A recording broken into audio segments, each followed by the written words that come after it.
بسم اللہ الرحمن الرحیم ھدی للمتقین صدق اللہ العظیم ان اللہ وملائکتہ یصلون علی النبی یا ایہا الذین آمنوا صلوا علیہ وسلموا تسلیما اللہم صلی علی سیدنا و مولانا محمد وبارک وسلم وصلوا علیہ الصلاۃ والسلام علیک یا رسول اللہ وعلی آلک و اصحابک یا حبیب اللہ۔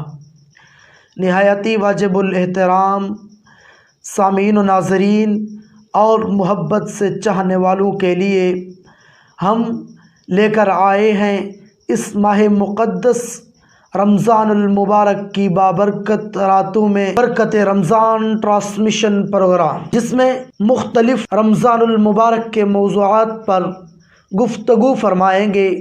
ہمارے ساتھ موجود ہیں حضرت علامہ غلام یاسین الحسینی دامت برکاتہم العالیہ۔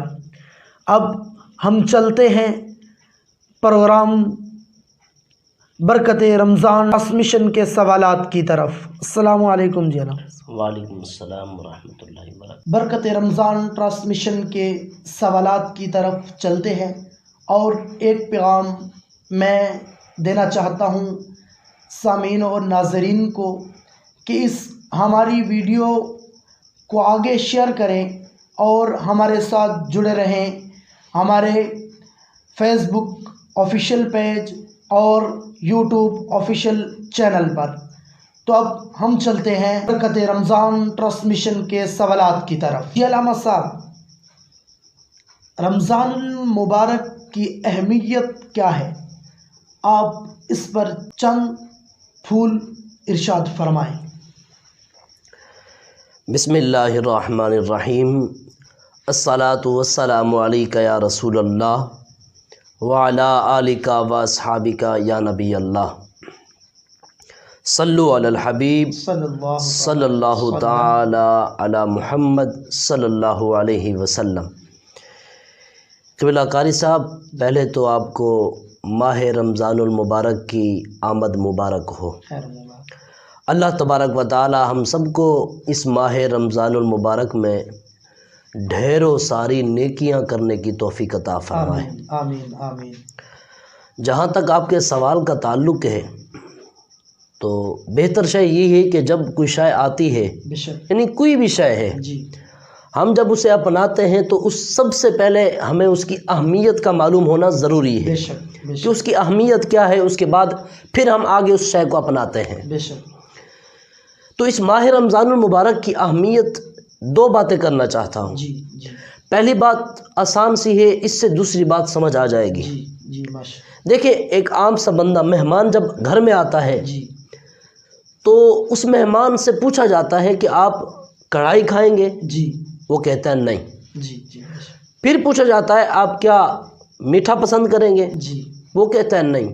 پھر پوچھا جاتا ہے آپ کیا اسٹرنگ بوتل وغیرہ پسند کریں گے؟ کہتا ہے نہیں۔ پوچھا جاتا ہے آپ یہ چیزیں پسند کیوں نہیں کر رہے؟ تو وہ جواب دیتا ہے کہ مجھے ڈاکٹر نے منع کیا ہے، مجھے ڈاکٹر نے منع کیا ہے کہ یہ چیزیں آپ نے نہیں کھانی، ورنہ آپ کو یہ بیماری لاحق ہو سکتی ہے۔ تو اسی طرح ایک یہ بندہ یہ کام کر رہا ہے، دوسری طرف ایک بندہ جو جوا، زنا، حرام کھا رہا ہے، ہر وقت منہ سے گالی بک رہا ہے، وہ بندہ دوسری طرف سے یہ کام کر رہا ہے۔ تو اس سے پوچھا جائے یہ تو کیوں کرتا ہے؟ کہتا ہے جی یہ تو میرا رسم ہے، یہ تو میرے منہ سے نکلتی ہیں، یہ تو ساری چیزیں میرے منہ سے ہیں، اور یہ تو میں کرتا رہتا ہوں۔ اللہ کے بندے، اس سے پوچھا جائے کہ ایک مہمان آیا، ہم نے تو اسے کہا کہ یار تو یہ چیزیں پسند کیوں نہیں کرتا؟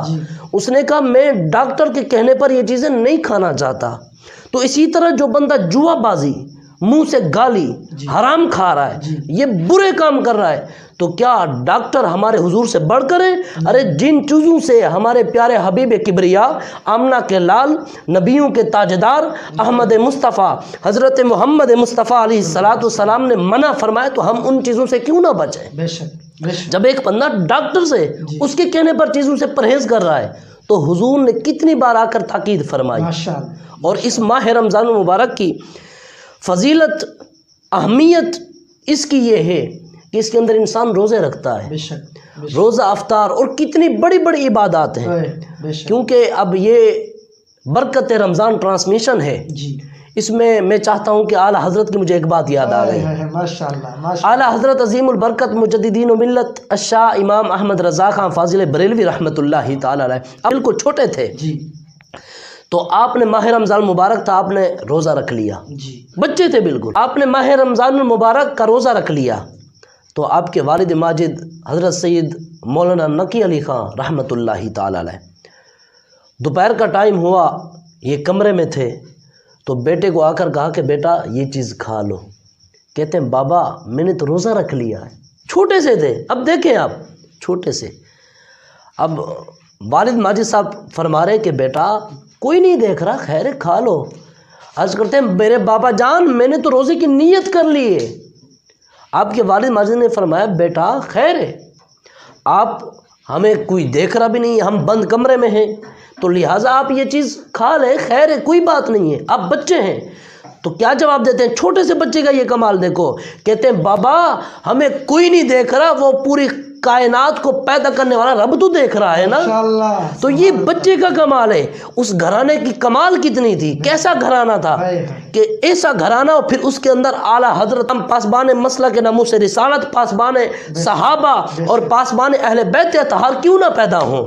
تو الحمدللہ ہمیں ایک بات یہ بھی فخر ہے، ہم ان کو ماننے والے ہیں، ہمارے امام وہ ہیں کہ جو چھوٹے سے خود بچے ہوتے تھے تب بھی ماہ رمضان مبارک کی خوشیوں سے روزہ رکھا کرتے تھے، اور ہمیں جاتے جاتے یہ پیغام دے گئے کہ صرف بچہ تو بچہ نیکی کرتا ہے، ماننے کی بات ہے بچہ نیکی کرتا ہے، مگر اگر وہی نیکی ایک بڑا بندہ کر لے تو کتنا کمال ہو جائے گا۔ تو اسی طرح ہمیں ان ماہ رمضان المبارک مقدس مہینہ ہے، اس کے اندر جتنی نیکیاں کرے اتنی ہی کم ہے۔ اللہ تبارک و تعالی ہمیں مزید اس میں نیکیاں کرنے کی توفیق عطا فرمائے، جتنا ہم سے ہو سکے ہم اس ماہ رمضان مبارک کی اہمیت کو جانیں، پہچانیں اور عمل کر کے دکھلائیں۔ تو اسی طرح امید ہے کہ تمام حاضرین و ناظرین ماہ رمضان المبارک کی اہمیت جو ہے یہ اس میں قرآن پاک میں بھی آیا ہے۔ قرآن میں اللہ فرماتا ہے یا ایھا الذین آمنوا کتب علیکم الصیام، ایمان والو تم میں ماہ رمضان پر اس مہینے میں روزے فرض کر دیے گئے۔ اب کیوں فرض کر دیے گئے؟ پھر اللہ فرما رہا ہے آگے اس وجہ سے کہ تم سے پہلے جو امتیں آئی تھی ان پر بھی یہ ماہ رمضان مبارک کے روزے فرض کر دیے گئے تھے، اور یا اللہ یہ کیوں ہم روزے رکھتے ہیں، وجہ کیا ہے؟ تو آگے فرمایا لعلکم تتقون، تاکہ تم پرہیزگار بن جاؤ، تاکہ تم نیک بن جاؤ۔ اور یہ پھر ماہ رمضان مبارک ایسا مہینہ، ایسا ببرکتوں والا مہینہ کہ اس میں انسان ایک نیکی کرے تو کئی نیکیوں کا ثواب ملتا ہے۔ اگر ہم اس میں 2 نوافل ادا کریں تو ہمیں ایک فرض کے برابر ثواب ملتا ہے، اگر ہم ایک فرض ادا کریں تو پھر وہ فرض جو ایک ہم پڑھتے ہیں اس ماہ رمضان مبارک میں اس کا ثواب 70 فرضوں کے برابر ہمیں ملتا ہے۔ تو کتنی فضیلت اور کتنی اہمیت ہے ماہ رمضان مبارک کی۔ اللہ تبارک و تعالی ہمیں ماہ رمضان مبارک کی اہمیت سمجھ کر اور اس کو پا کر اور اس پر عمل کرنے کی توفیق عطا فرمائے۔ آمین آمین آمین۔ ماشاءاللہ بہت ہی خوب علامہ صاحب، کیا بات، جزاک کیا اللہ، جواب دیا آپ نے۔ جزاک اللہ۔ جی علامہ صاحب، برکت رمضان ٹرانسمیشن کا دوسرا سوال، اللہ تبارک و تعالی نے رمضان المبارک کا مہینہ ہمیں کیوں عطا فرمایا، اور اس کی حکمت، ہر چیز کی ایک حکمت ہوتی ہے، حکمت کے ساتھ چیز آتی ہے، تو رمضان المبارک کی حکمت بتائیں، اس پر بھی کچھ بیان فرمائیں۔ بالکل، آپ نے بہت اچھا سوال کیا کہ قاری صاحب، اب ماہ رمضان مبارک کو اللہ تبارک و تعالیٰ نے ہمیں کیوں عطا فرمایا، اس کی کیا حکمت ہے؟ بالکل، بہت اچھا اعلیٰ سوال آپ نے کیا۔ اب یہ ماہ رمضان المبارک میں نے جس طرح کے پہلے ایک میں نے آپ کو حدیث مبارکہ سنائی کہ یہ ماہ رمضان المبارک ایک، اگر ان الفاظ میں لفظوں میں کہہ دوں نا کہ یہ نیکیوں کا سیزن ہے، بے شک بے شک، تو اس میں ڈھیروں ساری نیکیاں کمائی جا سکتی ہیں، جتنی نیکیاں کمائی جائے اتنی ہی کم ہے، کیونکہ یہ کیا ہے، نیکیوں کا سیزن۔ تو سیزن لفظ یہ تمام ناظرین کو سمجھ آ سکتا ہے، تو اس وجہ سے میں نے یہ لفظ استعمال کیا ہے۔ تو اسی وجہ سے اگر اس مہینے میں ہم نیکی چھوٹی کرتے ہیں تو ثواب بڑا ملتا ہے، ہم سنگل نیکی کریں ثواب ڈبل ملتا ہے۔ تو پتہ کیا چلا کہ ہم کام تھوڑا کرتے ہیں مگر اجر زیادہ ملتا ہے۔ تو اس ماہ رمضان مبارک کو اللہ تبارک نے عطا ہمیں اس وجہ سے فرمایا کہ حضور علیہ الصلوۃ والسلام آپ جبرائیل امین آئے حضور کی بارگاہ میں، صحابہ کرام بیٹھے ہوئے تھے، حضور علیہ الصلوۃ والسلام ممبر پر تشریف فرما ہونے لگے، پہلی سیڑھی پر چڑھے تو آپ نے فرمایا آمین، دوسری پر چڑھے تو آپ نے فرمایا آمین، تیسری پر چڑھے پھر فرمایا آمین۔ تو اب صحابہ کرام تھے، ہر ایک ایک بات حضور علیہ السلام سے پوچھ لیا کرتے تھے۔ تو عرض کی آقا آپ نے پہلی سیڑھی پر آمین کہا، دوسری پر آمین کہا اور تیسری پر آمین کہا، 3 مرتبہ آمین کہنے کی وجہ کیا ہے یا رسول اللہ؟ یہاں تو کسی کی آواز بھی ہمیں سنائی نہیں دی۔ تو حضور علیہ السلام نے فرمایا صحابہ جبرائیل امین آئے ہوئے تھے اور جبرائیل امین یہ کہہ رہے تھے کہ مولا جس کو والدین ملے یا ان دو میں سے ایک ملے اور وہ بندہ ان کی خدمت نہ کرے انہیں جنت سے محروم رکھنا۔ تو میں نے کہا آمین، پہلی سیڑھی پر چڑھے۔ جب حضور علیہ السلام دوسری سیڑھی پر چڑھے تو پھر حضور نے فرمایا کہ میرے صحابہ جبرائیل علیہ السلام نے یہ دعا کی کہ مولا اس شخص کو جنت سے محروم رکھنا کہ جو حضور علیہ السلام کا نام سنے مگر حضور پر درود نہ پڑھے۔ اور حضور علیہ السلام جب تیسری سیڑھی پر چڑھے تو حضور نے فرمایا کہ جبرائیل نے مولا سے دعا کی، مولا جو بندہ ماہ رمضان المبارک اپنی زندگی میں پائے مگر ماہ رمضان المبارک میں اپنی بخشش نہ کرا سکے تو مولا اسے جنت سے محروم رکھنا۔ تو میں نے فرمایا یہ کتنے بڑی سعادتوں اور فضیلتوں کا مہینہ ہے، اس کی اتنی بڑی حکمت ہے کہ جتنا چاہو یہاں تک کہ خود کی بخشش کرا لو اس ماہ میں۔ اب یہ اس کی فضیلت آئی۔ اور دوسری بات ایک کو ڈاکٹروں کی حکمت بتا دوں آپ کو، دیکھیں کہ بلا قاری صاحب یہ ماہ رمضان مبارک اپنا نصاب لے کر آتا ہے، بے شک اپنا نصاب لے کر آتا ہے کہ اپنے فلاں صبح اٹھنا ہے، روزہ رکھنا ہے، شام کو افطار کرنا ہے اور پھر تراویح پڑھنی ہے، پھر سونا ہے، پھر صبح اٹھ کر پھر تہجد بھی پڑھنے کا ٹائم۔ اب اتنی بڑی نیکیوں کی سعادت ہمیں ملتی ہے۔ دیکھیں قبلہ قاری صاحب ڈاکٹر کہتے ہیں، ڈاکٹروں سے پوچھ لو، کہتے ہیں کہ ماہ رمضان مبارک وہ واحد مہینہ ہے کہ جس میں بیماروں کی تعداد کم ہو جاتی ہے۔ سبحان اللہ۔ آخر کیوں؟ وجہ کیا ہے؟ کس وجہ سے؟ اس وجہ سے کہ ماہ رمضان مبارک کے بغیر اور تمام جتنے ماہ آتے ہیں ان میں لوگ کھاتے ہیں پیتے ہیں، جتنا پرہیز نہیں کرتے تو لوگ بیمار ہو جاتے ہیں۔ تو ماہ رمضان مبارک یہ ایسا مہینہ ہے، اس مہینے کے اندر ہم کھانے سے تو کرتے ہیں پرہیز، ہم چونکہ رکھتے ہیں روزہ، تو اسی وجہ سے جو ہم نے تمام پورے 11 مہینے کھایا پیا ہوا ہوتا ہے وہ تمام کا تمام اس مہینے کے اندر جب ہم روزے رکھتے ہیں تو اس مہینے میں چونکہ ہم کھانا ہمارا کم ہو جاتا ہے ان کے مقابلے میں اگر اس مہینے کو لیا جائے تو اس وجہ سے جب کھانا ہمارا کم ہوتا ہے تو بیماریاں بھی کم لگتی ہیں۔ اب دوسری ایک حکمت عملی ہے کہ ڈاکٹروں سے پوچھا جائے کہ ہم تو کرتے ہیں رکھتے ہیں روزہ، اب 6 سے 7 گھنٹے کے بعد تقریباً ہمارا پیٹ پانی سے خالی ہو جاتا ہے بالکل۔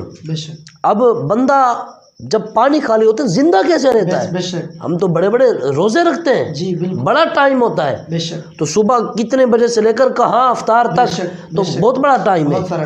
تو آخر کیا وجہ ہے؟ تو یہ خود ڈاکٹر کہتے ہیں کہ 5 سے 6 گھنٹے میں پانی تو انسان کے اندر کا ختم، مگر جو خدا نے بندے کو طاقت عطا فرمائی ہوئی ہوتی ہے اب وہ طاقت اس مہینے کے اندر وہ اثر دکھلاتی ہے اور اس طاقت کے صدقے بندہ زندہ رہتا ہے اور بندہ خدا کی عبادت کرتا رہتا ہے۔ اب یہ دیکھیں کتنی بڑی حکمت اس ماہ رمضان المبارک کی۔ جس بندے کو بھی ماہ رمضان المبارک یہ ماہ ملے اسے چاہیے کہ وہ اس کی قدر کرے، جتنا ہو سکے قدر کرے، اس لیے کہ یہاں تک حضور نے فرمایا کہ بندہ بخشش کرا لے۔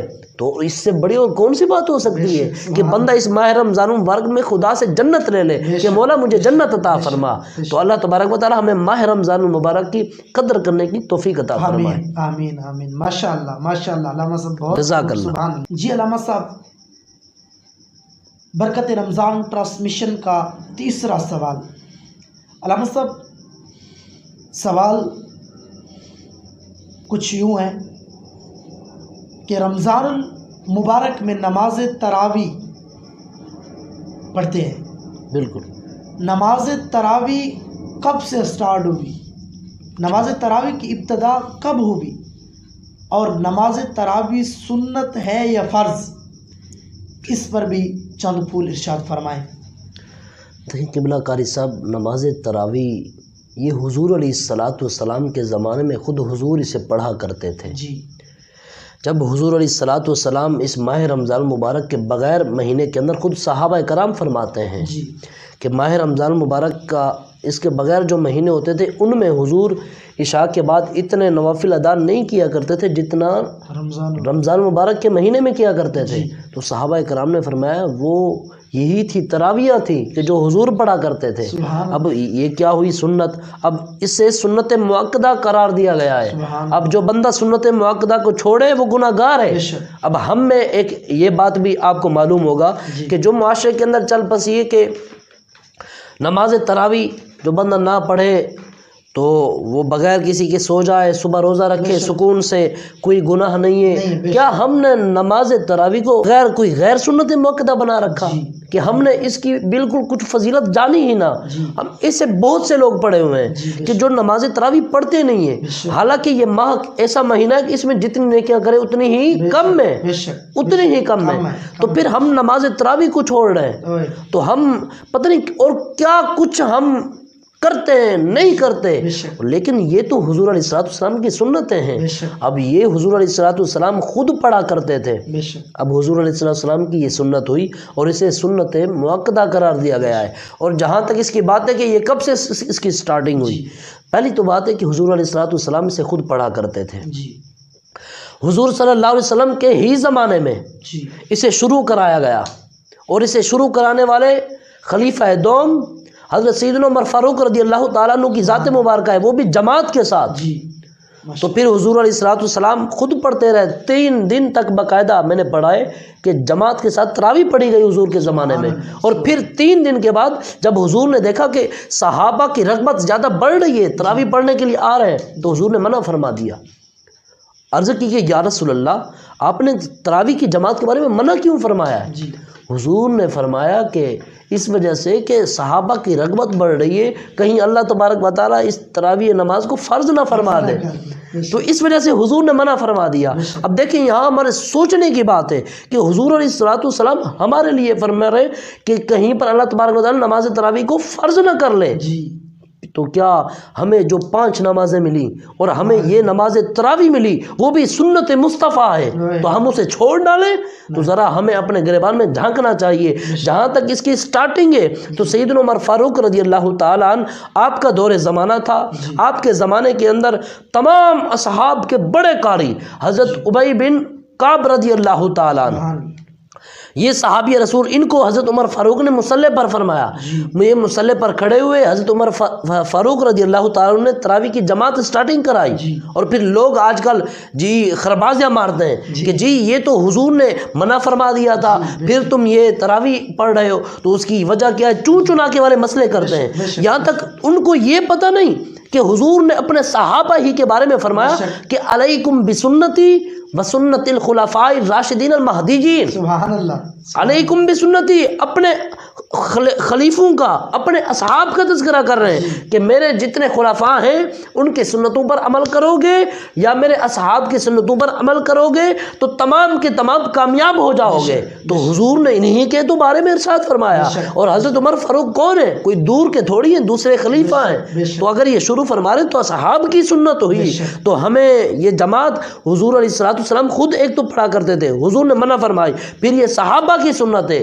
تو اسی وجہ سے یہ تراویح سٹارٹنگ سیدنا عمر فاروق نے سٹارٹ فرمائی اور پھر ہم پڑھتے ہیں یہ سیدنا عمر فاروق رضی اللہ عنہ کی سنت مبارکہ ہے، یہ انہوں نے جماعت سٹارٹنگ فرمائی تھی. تو اسی وجہ سے ہمیں چناکے کے مسئلے میں بالکل نہیں پڑھنا چاہیے. ہمیں یہ تراویح دل سے پڑھنی چاہیے، نہ ہے کہ ہمیں بستر پر لیٹ کر صبح اٹھیں گے اور ہم روزہ رکھ لیں گے. نہ سامعین و ناظرین بالکل ایسا نہ کیا کریں.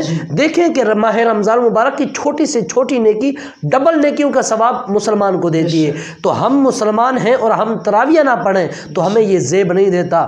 تو اسی وجہ سے میں امید کرتا ہوں کہ آپ تمام احباب ماہ رمضان مبارک کی تمام تراویحاں پڑھیں اور جتنا ہو سکے اللہ تبارک و تعالیٰ سے ڈھیروں ساری نیکیاں کمائیں اور اللہ تبارک و تعالیٰ زیادہ سے زیادہ اجر عطا فرماتا رہتا ہے. سبحان اللہ سبحان اللہ. علامہ صاحب کیا جواب دیا، جزاک اللہ. ماشاءاللہ ماشاءاللہ. برکت رمضان ٹرانسمیشن کا سوال یہ ہے، رمضان المبارک کی بابرکت راتوں میں نیکی کرنا، نیک کام کرنا، اس کا کتنا ثواب ہے، کتنا اجر ہے؟ جی اس پر بھی چند پھول ارشاد فرمائیں.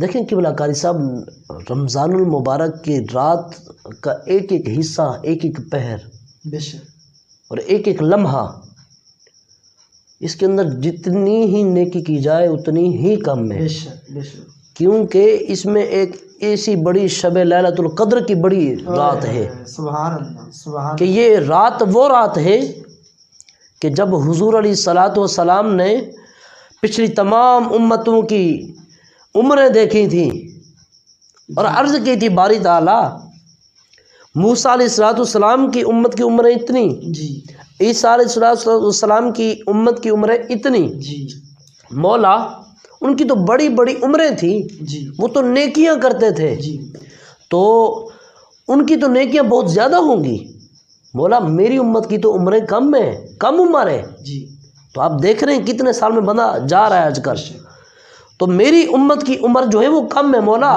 میری امت اتنی نیکیاں کیسے کمائے گی؟ اللہ اکبر کبیرہ۔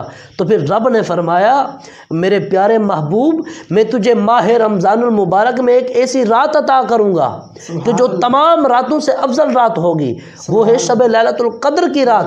اگر آپ کا امتی ایک اس رات کے اندر عبادت کر لے تو میں رب اسے پچھلی تمام امتوں کے جتنے وہ امتی تھے ان کی پوری عمر رب ان کو دیتا تھا، وہ ثواب کماتے تھے، ان سے بھی ڈبل ثواب اللہ تبارک و تعالیٰ، میرا پیارا محبوب اللہ فرما رہا ہے، پیارے محبوب ان سے بھی ڈبل ثواب، ان کی کتنی عمریں تھیں؟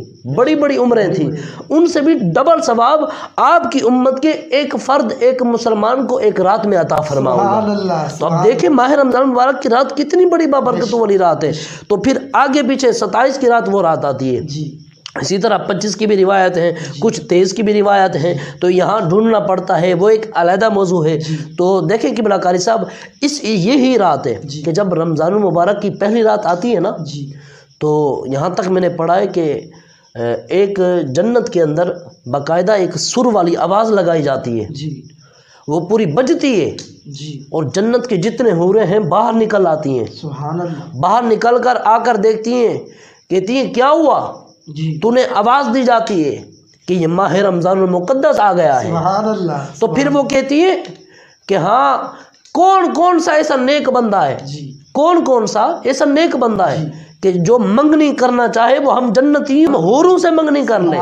تو اب دیکھیں اس منگنی سے کیا مراد ہے کہ ہم رب تعالیٰ کی عبادت کریں گے، رب ہمیں وہ نعمتیں عطا فرمائے گا، تو ہم رب کی جتنی عبادت کریں گے، ہم ان راتوں میں جتنا جاگیں گے، ہم پورے 11 مہینوں میں نماز تک ہمارے ناظرین سامعین نہیں بہت بڑے گناہ گار ہیں، بہت بڑے گناہ گار ہیں۔ تو ہمیں رب نے جب ایک رمضان المبارک جیسا ایک مہینہ عطا فرمایا، تو ہم اس رمضان المبارک کے مہینے میں ایک ایک رات کا ایک ایک لمحہ، ہر شے ہمارے لیے باعث برکت ہے اور باعث ثواب ہے۔ ہمیں جتنا چاہیے کہ ہم اس رمضان المبارک میں اپنی ان آنکھوں کو تھوڑا روک لیں، نیند سے، نیند کے غلبے سے تھوڑا سا ہٹ جائیں، ہم باہر نکل آئیں، رب تعالیٰ کو تھوڑا بنا لیں، اپنا بنا لیں کہ مولا ہم نے جتنے گناہ کیے، ہم نے جتنا کچھ کیا، جو کچھ کرتے رہے، ہم سے غلطیاں ہوئیں، ہم نے جان بوجھ کر کیا یا انجان کر کیا، مولا جو ہوا ہم سے غلطی ہوئی، ہماری خطاؤں کو معاف فرما۔ تو رب وہ رحیم ہے،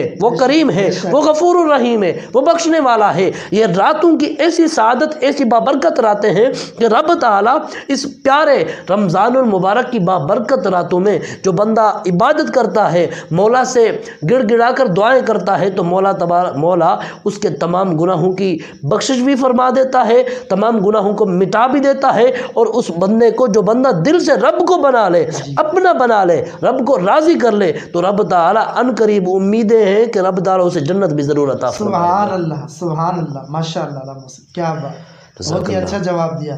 سامعین و ناظرین، ایک گزارش آپ سے بھی ہے، آپ ہماری ویڈیو کو شیئر کریں تاکہ یہ ویڈیو تمام مسلمانوں تک پہنچ سکے اور تمام مسلمان اس بابرکت رمضان المبارک کا ادب احترام کر سکے اور اس کی برکتیں حاصل کر سکے۔ جی علامہ صاحب، ایک بہت ہی اہم سوال ہے میرے ذہن میں آیا، میں یہ کہتا ہوں کہ اس پروگرام میں یہ پیغام ضرور جائے، اور تاکہ بالکل پتہ چلے، ہمیں بالکل اس بات کا پتہ چلے کہ سوال یہ ہے کہ ہماری مسلمانوں کی عادات کیسی ہونی چاہیے، اس پر بھی آپ ہماری رہنمائی دیکھیں قبلہ قاری صاحب، بہت اچھا سوال کیا آپ نے کہ مسلمان کی عادات کیسی ہونی چاہیے۔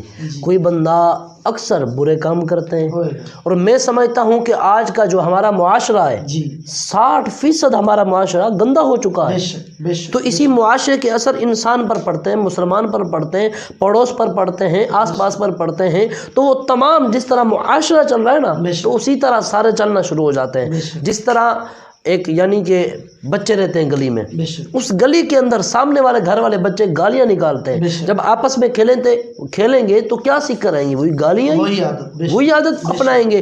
اسی طرح کوئی بھی بندہ جس کی صحبت اختیار کرے گا، جس کے ساتھ اٹھے گا بیٹھے گا، کیونکہ ہمارا معاشرہ اتنا گندا ہو چکا ہے۔ اب دیکھیں اصحاب کہف جن کا ذکر خود قرآن میں آیا، اصحاب کہف جا رہے تھے تو ایک کتا بھونکنے لگا، تو انہوں نے آگے سے اسے پتھر اٹھا کر مار دیا کتے کو۔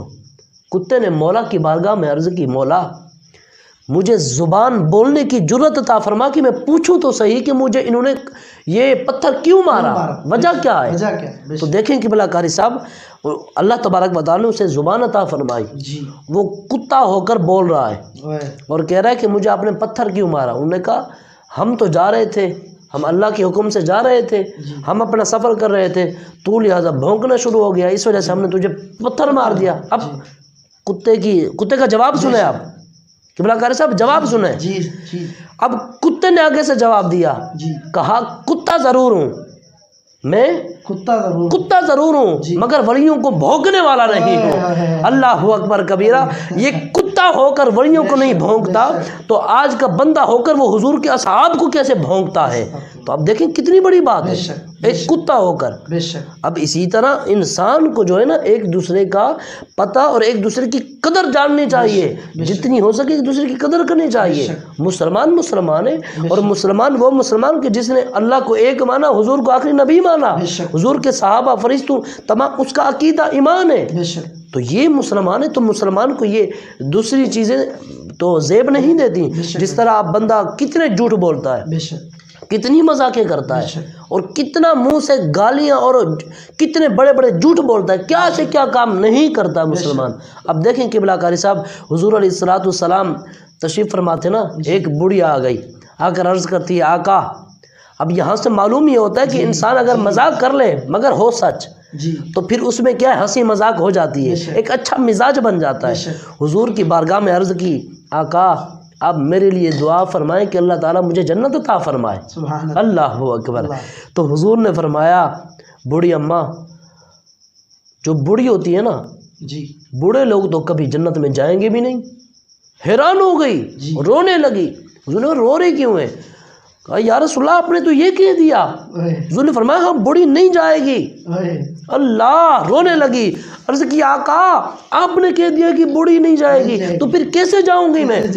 حضور نے فرمایا اماں بوڑھی، میں نے کہا بوڑھی نہیں جائے گی، جو بھی جنت میں جائے گا نوجوان ہو کر جائے گا۔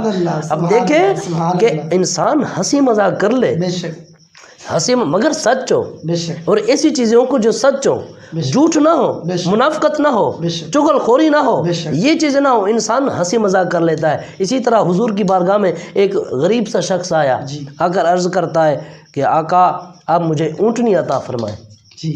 حضور نے فرمایا نہیں، اونٹنی کا بچہ دوں گا۔ اب اسے کسی بندے نے بھیجا تھا کہ جاؤ، وہ در ایسا در ہے کہ جہاں سے بندہ خالی نہیں لوٹتا، تو وہاں جائے مانگے تو وہ پوری کر دیں گے، دے دیں گے۔ تو یہ سوچ رہا تھا اور عرض کی آقا اونٹنی کا بچہ نہیں، غریب ہوں، اونٹنی لینی ہے۔ اللہ اکبر، اونٹنی لینی ہے۔ حضور نے فرمایا او بندے، جو میں آپ کو کہہ رہا ہوں اونٹنی کا بچہ دوں گا، جو میں اونٹنی دوں گا وہ تو کسی کی بچی ہوگی نا۔ اب یہ حضور نے ہمیں سکھایا کہ کس طرح ہم نے ایک دوسرے سے بات کرنی ہے، کس طرح ہم نے ایک مسلمان اور مسلمان بھائی سے پیش آنا ہے، کس طرح ہم نے قدر کرنی ہے۔ اب ایسے بھی لوگ پڑے ہوئے چوک چوراہوں پر بیٹھ کر ہنسی مذاق پتہ نہیں کیا سے کیا کرتے ہیں۔ مجھے ایک بات حضرت امام حسن کی یاد آ، حضرت امام حسن وہاں کھڑے تھے، بندہ بڑے زور سے ہنسے جا رہا تھا۔ حضرت امام حسن رضی اللہ تعالیٰ عنہ آپ وہاں گئے اور جا کر فرمایا کیوں ہنس رہا ہے؟ کیوں ہنس رہا ہے؟ اور پوچھا اور ساتھ ہی یہ فرمایا کیا تو نے پل صراط کراس کر لی ہے؟ پل صراط تو نے کراس کر لی ہے تو اتنا ہنس رہا ہے؟ جی یہاں تک آیا حضور کی حدیث مبارکہ ہے کہ جو بندہ زیادہ ہنستا ہے نا تو قبر کے اندر اتنا ہی اس کی قبر کے اندر اندھیرا ہوتا ہے۔ اللہ اکبر کبیرہ۔ اب دیکھیں یہ اتنا ہنسی کا اب یہ نتیجہ ہے، کتنا برا نتیجہ ہے۔ تو ہمیں اتنا سیریس لینا چاہیے، اگر ہم مذاق کریں بھی صحیح تو سچ ہو، اور ایسی ہو کہ جو کسی کے دل پر نہ لگے۔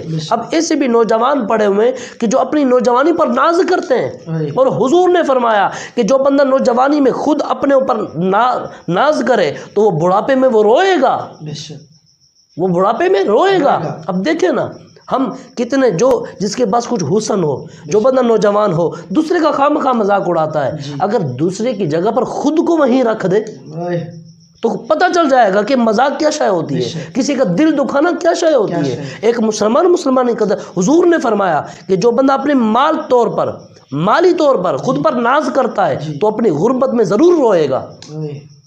یہ حضور کے فرمان ہے۔ اور حضور نے اسی طرح فرمایا کہ جو بندہ دنیا میں رہتا ہے مال و متاع کے لحاظ سے اپنے مال و متاع اپنی دنیا میں رہنے پر فخر محسوس کرتا ہے تو وہ آخرت میں ضرور روئے گا۔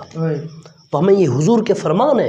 زمینیں تو پھٹ سکتی ہیں، آسمان گر سکتے ہیں، مگر حضور کے احادیث، حضور کے فرمان مبارک ختم نہیں ہو سکتے، نہیں جھوٹے بھی نہیں ہو سکتے۔ تو اسی طرح حضور نے ہمیں سب کچھ بتا دیا، ہمیں حضور کے بتائے ہوئے اخلاق پر چلنے کی اللہ تعالیٰ توفیق عطا فرمائے۔ ہمیں حضور کی سیرت اپنانی چاہیے، حضور کے صحابہ کی سیرت اپنانی چاہیے، اور جو ہمارے اکابرین ہیں، ہمارے علماء ہیں جو ہمیں سبق سکھا گئے، ان کی سیرتوں پر ہمیں چلنا چاہیے، نہ کہ ہمیں ایک دوسرے کا دل دکھانا چاہیے، نہ کہ ہمیں ایک دوسرے کو برا بھلا کہنا چاہیے۔ اللہ تبارک و تعالی ہمیں ایک دوسرے مسلمان کی قدر جاننے اور پہچاننے اور قدر کرنے کی بھی توفیق عطا فرمائے۔ تمام حاضرین و ناظرین سے میری گزارش ہے کہ ایک دوسرے کی قدر کو جانا کریں، پہچانا کریں، اس پر عمل کیا کریں۔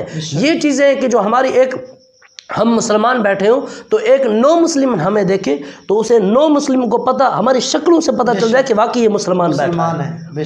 تو ہمیں ایسی گفتگو کرنی چاہیے، نہ کہ ایسی 2 نمبر گفتگو، اس سے ہمیں پرہیز کرنا چاہیے۔ یار ہم مسلمان ہیں، ہم مسلمان ہیں، اور ہمیں الحمدللہ فخر ہے کہ ہم اگر نیک عمل کریں تو اللہ تبارک و تعالیٰ ہمیں ضرور جنت عطا فرمائے گا۔ تو کم سے کم ہمیں جنت کی لالچ رکھ کر تو عمل کرنا چاہیے نا۔